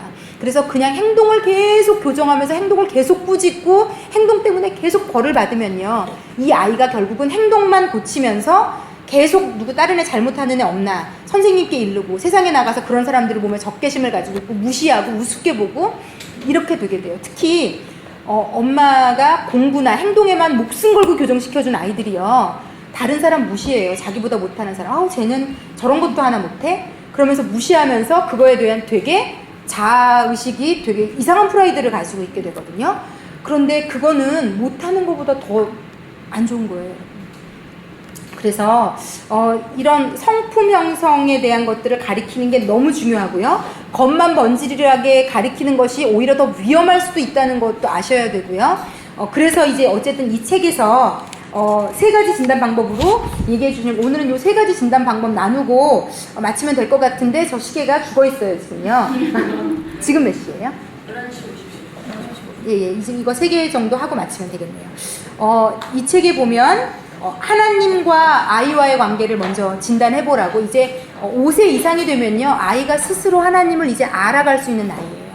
그래서 계속 체크해 보셔야 돼요. 내 아이가 예수님을 인격적으로 만났나, 하나님에 대해서 관심이 있나, 궁금한가. 그러면서 아이가 신앙이 생겨가면요 이런 성품 훈련을 시키기가 아주 용이합니다. 왜냐하면 하나님은 죄를 싫어하시는 분인데다가 하나님은 인격 자체가 선이시고 우리가 좋아하는 이런 성품적인 좋은 것들을 다 가지고 계신 분이시기 때문에 정확하게 하나님을 알아갈수록 아이들은 변할 수 있어요. 그래서 하나님과 아이와의 관계를 끊임없이 체크하셔야 되고요. 그리고 특별히 아이가 교회를 다닌다는 것만으로 아이가 예수를 만났다라고 착각하시면 안 돼요. 교회 안에 있지만 전혀 예수를, 하나님을 나의 하나님으로 못 만나고 교회만 왔다 갔다 하는 아이들도 정말 많이 있습니다. 그러므로 내 아이의 신앙 상태는 엄마가 알고 계셔야 돼요. 5살 때, 6살 때, 7살 때, 8살 때, 수련회 갔다 왔을 때, 그리고 그것이 언제 어떻게 사라지는지 어떤 아이의 영적인 것에 굉장히 엄마들이 민감하셔야 됩니다. 네. 그리고 수련회 가서 어디 한번 보내서 얘를 세탁시키겠다. 그거요. 가능하지 않아요. 예, 특히 믿는 엄마들, 저를 비롯하는 믿는 엄마들이 가지고 있는 오류인데 몽골에 한번 갔다 오면 얘가 딴 사람 되겠지. 절대 그렇지 않아요, 여러분. 몽골에 갔다 와서 한 달 약발 갑니다. 네, 아시잖아요? 보내보신 분들. 그러니까 이런 인격이나 성품 훈련은 삶에서 되게 힘들지만 부모가 하는 겁니다. 사실 좋은 전도사님, 좋은 선생님을 만나는 것이 물론 복이죠. 그런데 그분이 내 아이의 인격 안에 있는 이 마음까지 다뤄줄 수는 없어요. 어떻게 엄마도 매일 같이 살면서 못하는 걸 일주일에 2-3시간 만나는 사람들에게 하라고 하는 것은요, 이거는 과한 욕심이고 말도 안 되는 생각이에요. 물론 좋은 선생님과 전도사를 만나면 복음의 좋은 영향을 당연히 받겠죠. 그런데 이 아이의 근본적인 내면은 부모가 알 수 있습니다. 그래서 어떤 시시각각으로 아이의 영적 상태를 체크하시고 그것을 위해서 가장 많은 부분을 기도하셔야 돼요. 내 아이가 세상에서 어디 붙고 떨어지는 것보다 더 중요한 것은요, 내 아이가 어떤 영적 상태에 있느냐입니다. 그래서 끊임없이 그것을 알아가면서 기도하면서 그때그때 방법을 하셔야 되고요. 두 번째는 아이가 자신과의 관계가 어떤지 스스로에 대해서 어떻게 생각하고 있는지를 체크하셔야 돼요.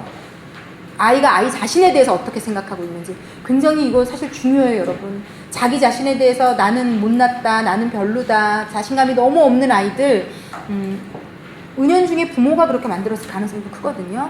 그래서 어떤 내 아이의 자존감은 어떤지, 스스로에 대해서 어떻게 생각하고 있는지 이 책에 되게 자세히 나와 있어요. 그러니까 좀 한번 읽어보시고요. 아이랑 그냥 자연스럽게 대화할 때 자신을 어떻게 생각하는지 좀 알아보셔야 되고요. 제가 요즘 그 이기복 교수님이라고 이런 그 크리스찬 상담 심리 이쪽으로는 굉장히 아주 탁월하신 분이세요. 그분의 유튜브 강의 중에 완벽주의 극복하기라는 걸 제가 요즘 듣고 있는데 너무 재밌어요. 이분이 심리학도 공부하셔서 굉장히 전문적이신데 이 엄마들 중에 은근히 완벽주의가 있는 사람들이 많다는 거죠. 그리고 이 완벽주의 엄마 밑에서 크는 아이들은요, 만족을 못해요. 왜냐면 엄마가 요걸 잘하면 요것도 잘해야지, 요걸 잘하면 요것도 잘해야지. 그 엄마에게는 만족이 없다는 거죠. 그래서 아이가 뭐 엄마 뭐 예를 들어서 뭐 몇 등 안에 이제 들으라고 해서 얘기했겠죠. 몇 등 안에 들었어. 그러면 더 잘해야지가 늘 엄마에게서 나오는 얘기고요. 엄마 100점 맞았어. 그러면 꼭 물어본대요. 100점 맞아서 잘했구나. 아니요. 100점 맞았어. 그러면 너네 반에 100점 몇 명이니?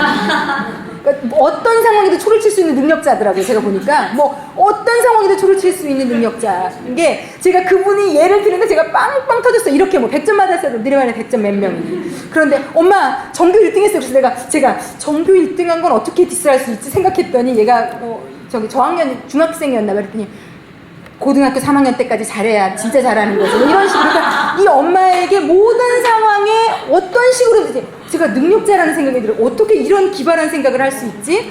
지금 잘하는 거 아무 소용없다. 지금 잘하다가 이 잘못하는 애들 정말 많다. 이러면서 고등학교 때, 고학년 때 잘해야 진짜 잘하는 거다. 뭐. 그러니까 얘가 날고 겨도 이 엄마는 그거보다 더 잘하라는 얘기를 할 수 있더라고요. 그러니까 사실은요, 아이의 자존감은 부모의 말, 행동, 태도와 직결되어 있더라고요.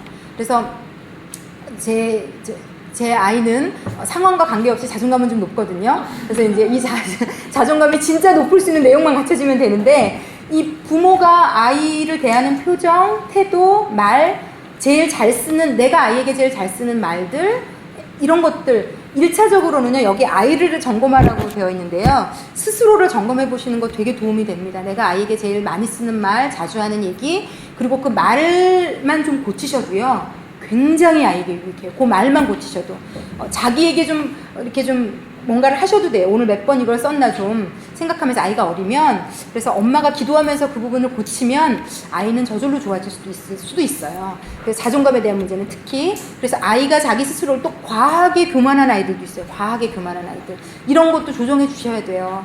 왜냐면 너무 과하게 교만하면 다른 애들이 싫어하더라고요, 여러분. 그래서 너무 막 내 품 안의 자식 막 물고 빨고 넌 잘한다 이것도 또 안 되거든요. 그래서 하여튼 좀 책을 좀 자세히 읽으시고요. 세 번째는 아이와 다른 사람과의 관계입니다. 다른 사람과 아이가 어떤 관계를 맺고 있는지, 이 친구들과의 관계, 그리고 너무 친구들에게 휘둘리는지 아니면 너무 모든 것을 주도하려고 하는지 이런 것들을 좀 파악하시면 좋을 것 같아요. 특히 어릴 때는 파악하기가 조금 쉽지 않으실까. 왜냐면 사춘기가 되니까 뭐 얘기를 들을 수가 없으니까 파악하기가 좀 어려운데, 제가 파악한 제 아이는 조금 친구들에게, 원래 그 나이도 그렇긴 하지만 되게 민감해요.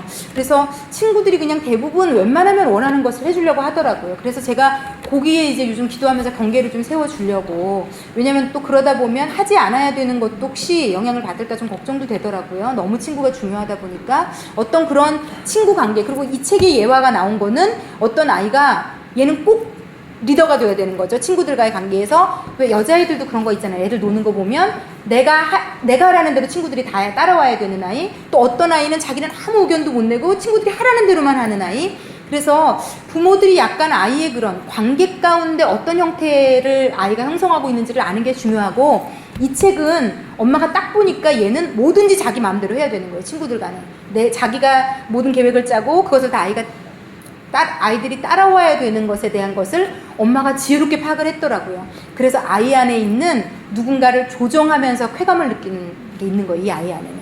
아, 내가 하는 대로 다 되는구나. 그러면서 되게 쾌감을 느끼는. 어린아이니까 모르죠, 그게 뭔지. 그런데 그걸 이 엄마가 잘 데리고 얘기하면서 도와줬더라고요. 그러면 아이가 그 자기 안에 있는 자꾸 조정하면서 쾌감을 느끼려는 것과 자기로부터 분리될 수 있어요. 그러면 아이가 되게 건강한 성품을 가진 아이가 될 수 있는 거죠.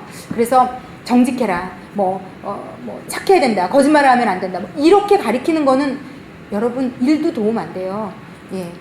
이렇게 이 아이의 성향, 기질, 어떤 이런 것들을 알고 부모가 그것에 적절히 이렇게 호소할 수 있고 대처할 수 있으면 아주 아이들에게 도움이 될 수 있겠다.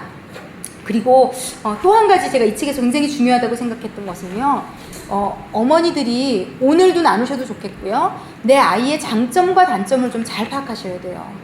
예, 장점과 단점. 그리고 아까도 말씀드린 것처럼 지금 알고 있는 장점과 단점이 다가 아닐 수 있어서 특히 예수 믿는 어머니들은 좀 기도하시면 좋을 것 같아요. 제가 정확하게 하나님이, 왜냐하면 그 아이에게 이미 장착해 놓으신 좋은 은사들이 있어요. 재능이 있어요. 그리고 또 이 아이에게 허락하신 약점들이 있어요, 여러분. 아이들을 약점을 없애려고만 하시면 안 돼요. 어떤 것들은 극복할 수 없는 약점들이 있답니다. 하나님이 우리 안에, 제 안에, 제가 아무리 기도한다고 노력한다고 극복할 수 없는, 사도 바울에게 그 은혜가 내게 족하다라고 얘기하셨던 것처럼 그 약점을 그냥 가지고 살아야 되는 신체적인, 정신적인 어떤 성격적인 결함이 있을 수도 있어요. 그런데 이 아이가 그 약점이 없어야 행복하게 사는 게 아니고요, 그 약점 때문에 오히려 하나님 앞에 무릎 꿇을 수 있으면 그 약점은요 굉장히 귀한 도구로 쓰임 받을 수 있거든요. 그래서 많은 경우 우리가 부모로서 자꾸 약점을 없애는 데 집중을 하시는데, 아이랑은 그 약점을 놓고 하나님께 계속 기도하시면 좋을 것 같아요. 그리고 예를 들어서 내 아이의 약점이 깜빡깜빡 하는 거다, 아침에 좀 잠이 많은 거다, 어떤 이런 걸 가지고요 너무 과하게 애를 몰아붙이고요 막 야단을 치고 소리를 지르고 이러는 것은요, 제가 장담하건대 이 아이를 엄마에게서 밀어내는 것 외에는 아무것도 아닙니다. 제가 그런 실제 임상적인 샘플들을 많이 봐요. 제가 알고 있는 어떤 분이 어릴 때부터 하도 잊어버리고 잘 오니까, 근데 이분은 제가 볼 때 그게 좀 장착돼 있으시더라고요. 너무 똑똑하거든요. 공부도 너무 잘하는데 어떤 물건을 깜빡깜빡 하는 것은요, 제가 볼 때 야단을 들맞아서 그런 건 아닌 것 같아요. 약간 그쪽은 좀 나사가, 사람이 완벽할 수 없답니다, 여러분. 예. 그 나사가 조금 이제 느슨하신 것 같은데, 이 어머니가 약간 완벽주의라서 잊어버리고 올 때마다 거의 야단 맞고 소리 지르고 정말 못 볼 거를 어릴 때 계속 본 거죠. 그러니까 이제 잊어버리고 오면서 막 불안해지기 시작하고, 아이가 이제 이렇게 되다 보니까, 근데 이분은 지금도 어머니랑 사이 안 좋아요. 어머니랑 별로 대화하고 싶지도 않아요. 그러니까 여러분이 결정하시는 겁니다. 그렇게 윽박 지르고 소리 지를 수 있는데, 이 책에서 나온 예화 중에 제일 무서웠던 예화가 뭐냐면요, 아이의 마음 가운데 부모가 무조건 윽박 지르고 야단을 치면 어릴 때는 듣고 있어요. 그런데 그 듣고 있다는 게 순종해서 듣고 있는 게 아닐 수 있다는 거죠. 그게 상처가 되면요, 아이가 에너지가 생기고 힘이 생기고 키가 크고 무언가를 행사할 수 있는 나이가 딱 되면요, 그 다음부터 이 아이 안에 눌려있던, 그냥 할 수 없이 내가 힘도 모자라고 엄마 아빠 밑에서 먹고 살아야 되고 아무것도 할 수 없으니까 참아왔던 것들이 폭발하기 시작하면 어머니들 정말 깜짝 놀랄 만한 에너지로, 특히 남자아이들이라면요 가공할 만한 에너지가 되어서 사춘기 때 드러나는데요. 그때는 컨트롤할 수 없어요. 컨트롤할 수 없는 정도가 아니라 아이와의 관계가 다시 회복되는 데는요, 어마어마한 맥갑절의 눈물과 기도와 수고와 노력이 필요해도 될까 말까 할 수 있습니다. 그래서 어릴 때요, 아이의 약점, 얘가 유달리 못하는 어떤 것을 놓고 과도하게 신경질, 짜증, 소리 지르고 그것 때문에 막 하는 것 그만두셔야 돼요. 이거 정말 심각한 권유입니다. 심각한 권유.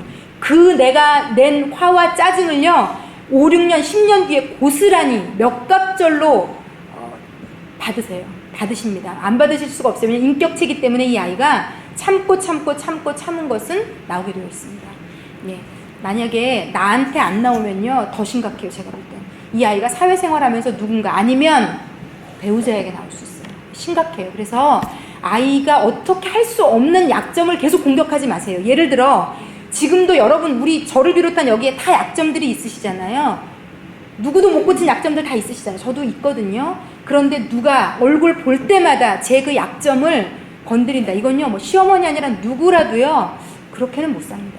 그렇게 사시겠어요? 여러분의 그 약점을 매일 누군가가. 그런데 우리가 내 아이라는 이유로 그 약점에 그렇게 소금 뿌리고 약점을 그렇게 다루시면 안 되고요. 약점은요, 오히려 아이와 그냥 같이 매일 기도해 주세요. 그리고 아이도 죄책감이 자꾸 생겨. 그래서 힘든 거거든요. 아, 엄마한테 또 혼나겠지. 그러니까 애는 이중고예요. 그것을 잊어버려서도 마음이 힘든데 엄마한테 혼날 것에 대한 두려움까지 있기 때문에 이중, 삼중고라. 이 아이의 마음은 지옥이에요. 그러니까 잘할 수가 없고 계속 주눅들은 영역은 더 실수해요. 그래서 그 부분을 해결해 주셔야 돼요. 오늘이라도 가셔서 그 아이의 어떤 그 약점, 뭐 잊어버린다든지 늦는다든지 너무 빠르다든지 있을 거예요. 저도 저희 아버지가 너무 제 약점을 너무 야단을 치셔가지고 정말 아버지랑은, 저희 아버지 굉장히 외로운 시절을 보내셨거든요. 딸이 눈길도 안 주고 말도 안 하려고 그러고 쳐다도 안 보고 그렇게 되더라고요. 내가 어떻게 할 수 없는 것을 계속 야단 맞은 아이는요, 그 부모에게 마음을 열 수 없어요. 그래서 오히려 약점을 놓고 하나님께 감사하면서 아이에게 장점을 주신 것을 감사하시고, 그러니까 이렇게 가르치셔야 돼요. 장점 때문에 교만해지지 않게 가르치셔야 되고요. 약점 때문에 주눅들지 않게, 좌절하지 않게, 이게 예수 믿는 엄마가 나아가야 될 표본입니다. 그 사도 바울이 풍부에도 처할 줄 알고 빈곤에도 처할 줄 알고, 우리 예수 믿는 자들은 그걸 나도 배워야 되고 아이에게도 가르쳐야 돼요. 너무 잘 나갈 때, 이 인생은 세옹지마예요, 진짜. 전도서에 3장과 7장에 전도서에 이렇게 되어 있어요. 모든 인생에는요, 좋을 때가 있고 나쁠 때가 있다고. 7장에도 나와 있더라고요. 그래서 근데 그 시기를 아무도 알 수 없다고. 그러니까 좋은 일만 있겠지. 아니요, 그런 인생은 없어요. 그러니까 계속 이게 번갈아 있는데, 좋을 때는 기고만장하고 나쁠 때는 완전히 바닥을 뚫고 나가서 좌절하고, 이렇지 않게 키우는 엄마의 어떤 마음이, 가르쳐야 되는 어떤 성경적인 그게 필요한 거죠. 아이의 약점을 놓고 엄마의 약점을 얘기하면서, 엄마의 이런 약점 때문에 엄마도 예수님 알게 됐어. 그리고 이 약점 때문에 엄마도 매일 하나님 앞에 회개하고 눈물 흘리면서 하나님을 찾게 됐어. 그리고 장점 때문에 엄마들이 교만했던 얘기도 막 해주셔도 돼요. 저도 되게 쉽게 교만했던 사람인데 이렇게 교만했더니 하나님이 기뻐하지 않으셔서 엄마에게 이런 어려움의 시간도 주시더라. 그러면서 계속 아이에게 짜증내고 신경질내고 소리 지르는 게 아니라 하나님에 대해서 계속 끊임없이 대화하고 알려주고 고민하고 같이 기도하고, 잠깐 신경질을 냈을 수도 있지만 엄마가 용서를 구하고 우리 같이 기도하자. 어떤 이런 삶으로 좀 이 영적인, 이 기독교가 교회 주일에 일주일에 한 번 있는 와서 경험하는 종교가 아니고요. 거기서 배운 정신들이 우리 삶으로 사실 들어와야지 이게 제대로 된 예수 믿는 삶이 되거든요. 그래서 아주 작은 영역이라도, 제가 오늘 많은 걸 나눠드렸지만 한꺼번에 이걸 다 하실 수 없습니다. 그렇지만 아주 작은 것 하나라도 붙드시고 기도하시면서 하시다 보면요, 그 하나가 둘이 되고 둘이 셋이 될 수 있을 거라고 생각합니다. 그리고 같이 좀 기도하면서 이렇게 아이들을 대하고 나간다면 아이에게 약점? 이렇게 아이가 배우면요, 이 아이는 어떤 아이가 되냐면요, 다른 사람의 약점을 이해할 수 있는 아이가 돼요. 왜냐면 내 약점이 존중받았잖아요. 내 약점이 이해받고 있잖아요. 그러면 다른 아이의 약점을 이루고 싶지 않아요. 나도 우리 엄마 아빠가, 나도 이 약점이 이렇게 이해받고 있는데 저 아이의 약점도 도와줘야 되겠구나. 이건 가리킨다고 되는 게 너 다른 애들 너보다 못한 애들 도와줘야 돼. 이렇게 말한다고 우리가 됩니까? 우리도 안 되는데 말로 이렇게 가리킨다고 되는 게 아니더라고요. 그래서 우리가 우리 아이들의 약점을 잘 인도해주면 그 아이는 그 약점을 품을 수 있는 아이가 되는 거고요.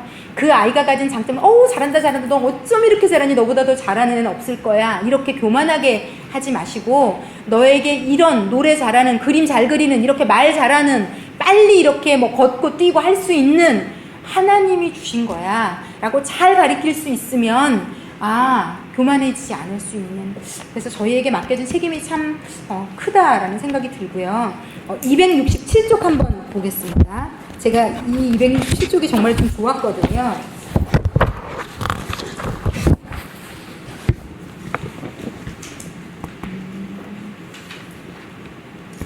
(267쪽에) 정기적인 점검이라고 써 있습니다. 그 밑에서 위에서부터 하나 둘 셋 넷 다섯 번째 맨 끝줄부터 제가 읽어볼게요. 나는 그에게 아내와 함께 얼마나 자주 자녀들을 검토하는지 물었다. 그는 얼굴을 붉혔다. 한 번도 하지 않았던 것이다. 이런 경우는 비일비재하다. 1년에 한두 번 부모가 서로 마주 앉아 아이들을 평가해 보아야 한다.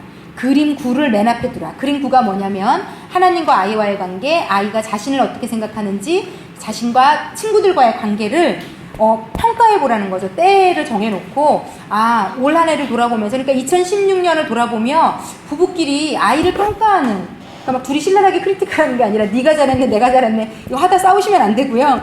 아이에 대해서 영적 상태, 정신적인 상태, 아이의 어떤 것에 대해서 한번 두 분이 나눠보면 좋을 것 같아요. 그래서 잘 되고 있는 것 그리고 잘 못 되고 있는 것을 나누셔서 적어보시면 좋을 것 같고 그리고 걱정이 되는 부분이 있다면 이거는 어떻게 보완하면 좋을지 둘이 같이 의논도 하고 의논해서 좀 어렵다면 부부가 같이 손잡고 기도하셔도 되잖아요. 아니면 엄마가 하여튼 혼자라도 이렇게 좀 해보시면서 내가 예를 들어 올 한 해 동안의 영적인 거는 이런 거를 대충 했더니 내 아이가 이렇구나 아니면은 올해 좀 이렇게 내가 기도하면서 했더니 우리 아이가 영적으로 좀 올해는 괜찮았구나.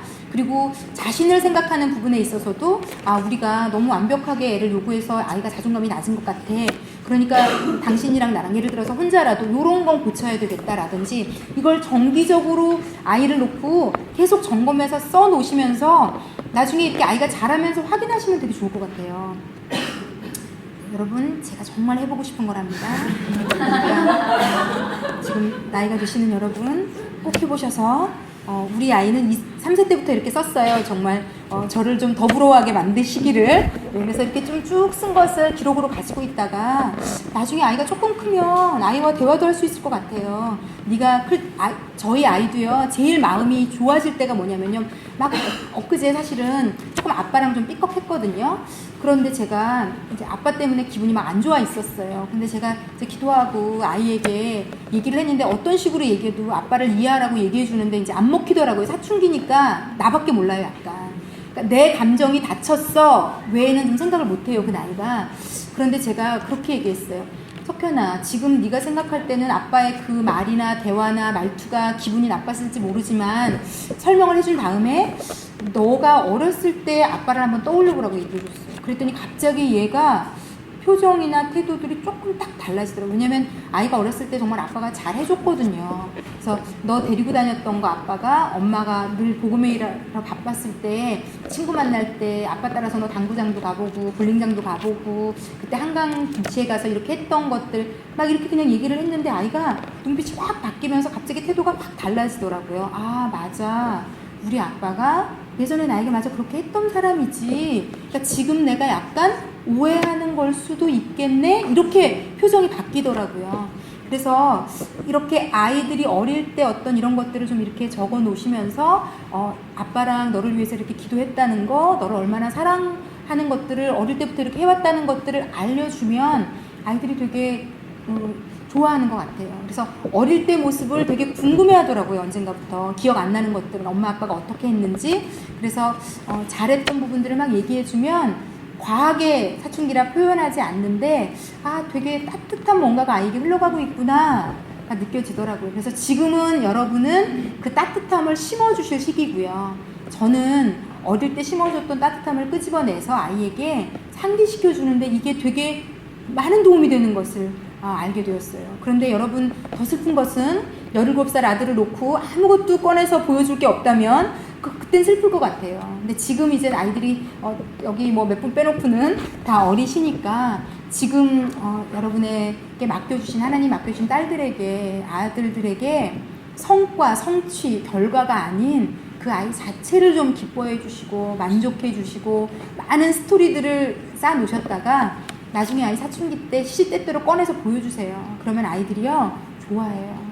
고마워해요. 왜냐면 사춘기 때는 굉장히 불안정하대요. 심리적으로. 완전히 어른도 아니고 완전히 애도 아니기 때문에 되게 불안하대요, 아이들이. 그래서 또래랑 있을 때 더 안심도 되나 봐요. 나만 이런 게 아니지 이게 느껴지니까. 그래서 그 불안정한 마음을 겪고 있는 아이를 도와주는 부모가 저는 돼야 되겠다, 이런 생각이 들고요. 여러분들은 지금 나이 또래에 맞춰서 순종훈련을 시켜도 되는 나이라면 순종훈련부터 시작하시고요. 그리고 이제 성품훈련을 시켜야 되는 시기라면 성품훈련을 시키시고, 또 매년 점검해 보시면서 우리가 하필 하나님이 나에게 주셨는데, 나에게 맡겼기 때문에 이 아이는 손해를 보면 안 되지 않겠습니까? 정말 나에게 맡겨졌기 때문에 이 아이들이 복받는 아이가 되었으면 좋겠다는 생각이 듭니다. 그래서 여러분, 우리가 부족하지만, 오늘 강의는 이것으로 마치지만 저희가 기도하면서 그래도 조금씩 최선을 다했으면 좋겠고요. 지금 어쨌든 제가 마음은 좋지 않지만 하나님이 또 하라는 마음을 주시면 다음 학기 또 어떤 좋은 책들을 가지고 우리가 같이 고민하고 또 기도하면서, 이게 함께 하면 낫더라고요. 혼자 하면 힘든데 함께 기도하면서 씨름하면서 아무것도 안 한 것 같은데 돌아보면 또 뭔가는 조금 달라졌어요.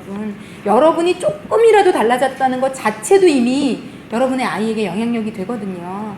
그래서 하여튼 여러분 이번 학기 내내 또 수고하셨고요. 저희가 또 다음 학기에 만나서 또 좋은 믿음의 분들이 쓴 책을 가지고 또 같이 기도하면서 조금 또 더 성장했으면 좋겠습니다. 하여튼 한 학기 동안 수고하셨고요. 감사합니다. 네, 저는 제가 기도하고 오늘 모임 마치도록 하겠습니다. 사랑하는 하나님, 감사합니다. 저희 어머니 학교에 보내주신 이 아름다운 어머니들 축복합니다. 제가 볼 때 이미 이 어머니들 자체는 참 하나님의 아름다운 사람들이 아닌가라는 생각을 합니다. 이 아름다운 분들 안에 하나님의 마음이 심겨지고 담겨지고, 그리고 우리 안에 하나님의 것들이 들어와서 아이들에게로 흘러가기를 간절히 소원합니다. 아버지, 이곳에 있는 모든 어머니들 지금보다는 더 당신을 알아가기를 간절히 원합니다. 당신을 아는 것이 지혜의 근본이라고 분명히 말씀하셨습니다. 세상 지혜를 찾지 말고 당신을 더 아는 것으로 지혜가 풍성하게 하시고, 우리 아이들에게도 그 신앙 유산을, 영적 유산을 물려줄 수 있는 엄마들 다 될 수 있도록 아버지 축복하시고 인도해 주십시오. 아버지, 우리가 이제 다음 주가 지나면 또 이 어머니 학교로는 한 3달간 방학을 합니다. 아버지, 그 방학 시간 동안 또 우리 어머니들과 함께 해주시고 은혜로 그 시간들을 보내도록 아버지 축복해 주십시오. 감사를 드리며 예수님의 이름으로 기도했습니다.